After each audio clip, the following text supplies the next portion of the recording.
Hallelujah. Thôi so Krista min Mother's Day mutin ni today be ule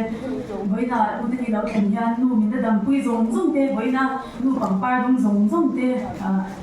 nung thi ma khan yam na te dam rei na te pathian ma song na dong tak chu chambek tui du sakna kan tan cheu ni boin Mother's Day lau khen hian Mother's Day lau chang taka ena Mary Jarvisin anu in Vankohna chan sana changa he Mother's Day lau chwana ang taka chumi den chena kan lau manchin nu ten ni ani na tur ang taka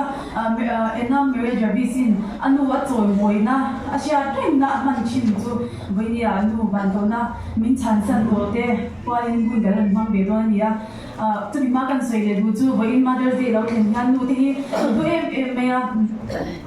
boina nu la bu thei te nu min da dam pui te nu la nei zong zong te hian kan ban nei zia te she thar leila